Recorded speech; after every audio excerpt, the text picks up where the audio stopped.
शहर से दूर एक छोटे से गांव नूरपुर के किनारे मिट्टी के कच्चे मकानों के बीच एक पुरानी सी मस्जिद के साथ एक झोपड़ी थी। उस झोपड़ी में रहता था एक गरीब फकीर, हजरत रहीम फकीर। रहीम फकीर ना किसी से कुछ मांगता था, ना किसी से शिकायत करता था। उसकी जिंदगी बस तीन चीजों पर चलती थी। NAMAZSABR अल्लाह पार पूरा भरोसा। सुबह फजर से पहले उठकर वो मस्जिद साफ करता, अजान से पहले वजू करता और फिर तहज्जुद में घंटों रोता रहता। उसके पास ना दौलत थी, ना औलाद, ना बीवी, सिर्फ एक पुरानी चादर, एक टूटा हुआ लोटा और दिल में अल्लाह का नूर। गांव के लोग यूज देखकर कहते, ये फकीर भी अजीब है, इतनी गरीबी फिर भी चेहरे पर शिकवा नहीं। लेकिन कोई नहीं जानता था कि अल्लाह अपने बैंडन को सबसे ज्यादा इम्तिहान उन्हीं से लेता है जो उसे सबसे ज्यादा प्यारे होते हैं। पहला इम्तिहान, एक साल गांव पर सख्त सूखा पड़ा। खेतों में फसल नहीं हुई, कुआं सूख गए और लोग भूख से परेशान हो गए। रहीम फकीर के पास जो थोड़ा बहुत अनाज आता था वो भी बंद हो गया। कई दिन ऐसे गुजरे जब उसने सिर्फ पानी पी कर रोजा रखा। एक रात भूख इतनी बढ़ गई कि पैर लड़खड़ने लगे। मस्जिद के सहन में बैठकर उसने आसमां की तरफ देखा और बोला, या अल्लाह तू राज़ाक है, मैं तेरा बंदा हूँ, अगर भूख में मरना भी मेरी किस्मत है तो मैं राजी हूँ। आंसू उसकी दाढ़ी भीगो गए, लेकिन जुबान पर शिकायत का एक लफ्ज भी नहीं आया। गांव वालों का रवैया, गांव के कुछ लोग इस फकीर को बेकार समझने लगे। एक अमीर जमींदार था, सेठ कादिर मलिक। उसका दिल सख्त था और जुबान तेज। उसने एक दिन कहा, ये फकीर सिर्फ दिखावा करता है। अगर अल्लाह इतना ही मेहरबान होता तो आयसी भूखा क्यों रखता। लोग हंस पड़े, लेकिन रहीम फकीर चुप रहा। वो जानता था अल्लाह का फैसला देर से होता है, घालत नहीं। अल्लाह का राज। उसी रात जब गांव सो रहा था, रहीम फकीर मस्जिद के कोने में सजदे में था। उसने कहा, या रब, अगर मेरी जिंदगी किसी के लिए हिदायत बन सकती है तो मुझे और आजमा ले। और वहीं से शुरू। सुबह का वक्त था। नूरपुर गांव में अजीब सी हलचल थी। सेठ कादिर मलिक के घर से जोर जोर से चीखने की आवाज आ रही थी, मेरा सैंडूक, मेरा सोना सब गायब है। गांव के लोग जमा हो गए। सेठ कादिर का चेहरा गुस्से से लाल था, उसकी आंखों में नफरत और जुबान पर जहर। उसने सबके सामने कहा, आज रात यहां सिर्फ एक ही बाहर का आदमी था, वो फकीर रहीम। लोग एक दूसरे का मुंह देखने लगे।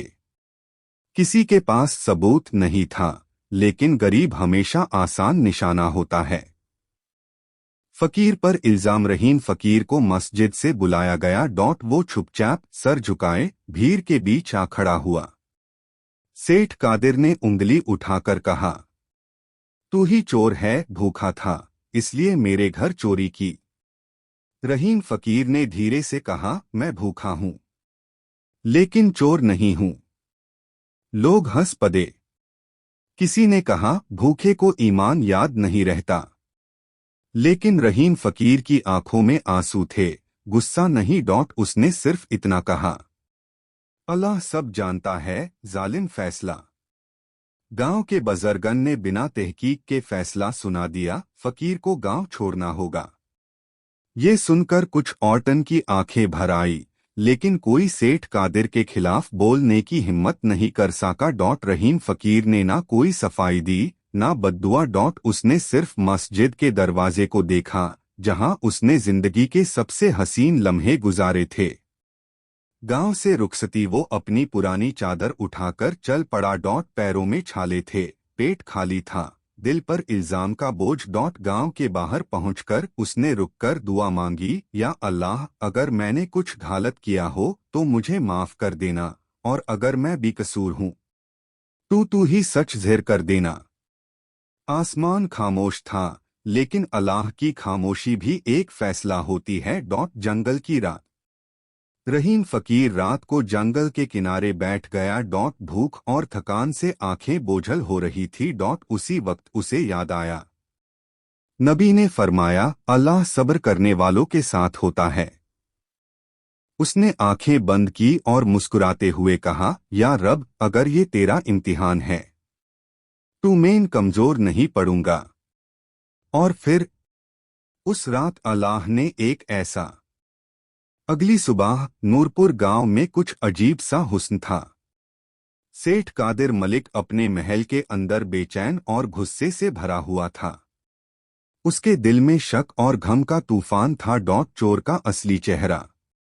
कुछ दिन बाद गांव के एक औरत ने देखा कि असली चोर एक और आदमी था, फैसल रंगरेज, जो सेठ कादिर का पुराना नौकर था। फैसल ने अमीर के घर से चोरी की थी और सब इल्जाम रहीम फकीर पर डाल दिया।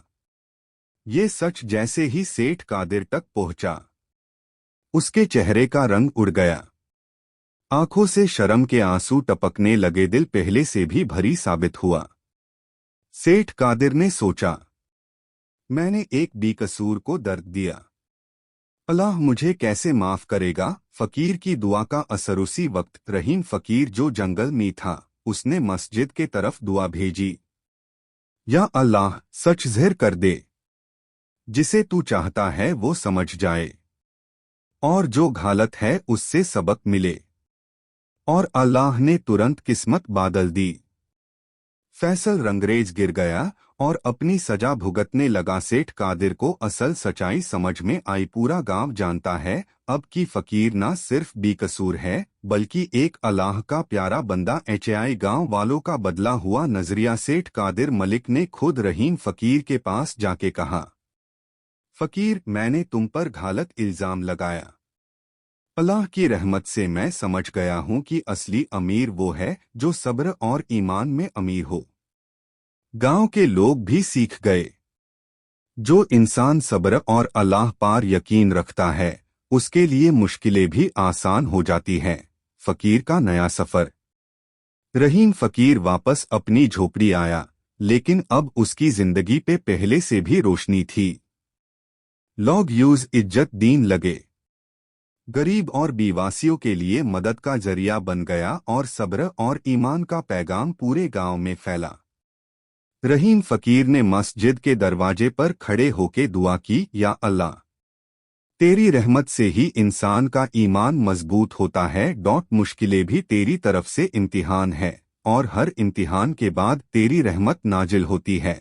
पार्ट 4, अंतिम पार्ट में जिंदगी की असली सीख। गांव का बदला हुआ माहौल। फकीर की आखिरत और दुनिया की कामयाबी का पैगाम।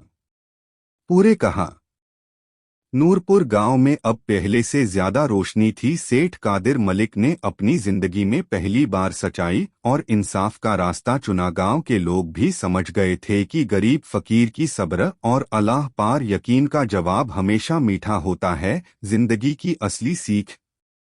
रहीम फकीर की जिंदगी अब सिर्फ अपने लिए नहीं थी। उसने बच्चों को कुरान की तालीम दी, बीवासियों को खाना और रोटी दी, और लोगों के दिलों में सब्र और यकीन की रोशनी फैलाई। एक दिन गांव के बच्चों ने पूछा, फकीर अंकल, आप इतने सब्र वाले कैसे हो। उसने मुस्कुराते हुए कहा, बच्चों, जब जिंदगी में सब कुछ खत्म हो जाए और सिर्फ अल्लाह का सहारा बचे, तब इंसान का ईमान सबसे मजबूत होता है। मुसीबत और दर्द सिर्फ अल्लाह का इम्तिहान है, और हर इम्तिहान के बाद रहमत का दरिया नाजिल होता है। गांव का बदला हुआ माहौल। गांव के लोग अब पहले से ज्यादा मोहब्बत और इज्जत से रहीम फकीर को देखते थे। सेठ कादिर भी अपने दुख और घालतियों से सीख गया। वो खुद फकीर के साथ गरीबों की मदद करने लगा। नूरपुर का छोटा सा गांव अब एक मिसाल बन गया। सब्र और ईमान सबसे बड़ा खजाना है। फकीर की आखिरत और दुनिया का पैगाम। रहीम फकीर ने जिंदगी के आखिरी साल भी अल्लाह की इबादत, दुआ और मदद में गुजर दिए।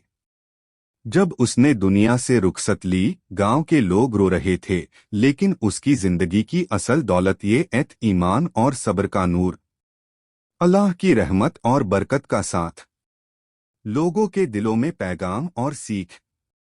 उसके बाद भी गांव के लोग हर मुश्किल में सब्र और दुआ का सहारा लेने लगे। रहीम फकीर की कहानी गांव की एनएसएलदार एनएसएल याद रही और हर इंसान ने सीखा। अल्लाह के इम्तिहान बड़े होते हैं, लेकिन अल्लाह का नूर सबसे ज्यादा रोशन है। कहानी का पैगाम सब्र और ईमान इंसान की असल दौलत है। गरीब या मुश्किल में जो शिकायत नहीं करता, अल्लाह उसका इम्तिहान लेकर उसको ऊपर उठता है। हर बुराई का असल सच अल्लाह के सामने ज़ाहिर होता है। जिंदगी का असल मकसद दुनिया का सुख नहीं बल्कि अल्लाह की रज़ा और आखिरत का खजाना है। कहानी का आखिरी लफ्ज़, जिंदगी एक इम्तिहान है। भाइयों, अगर कहानी अच्छी लगी तो लाइक कमेंट शेयर सब्सक्राइब करना। Thank you.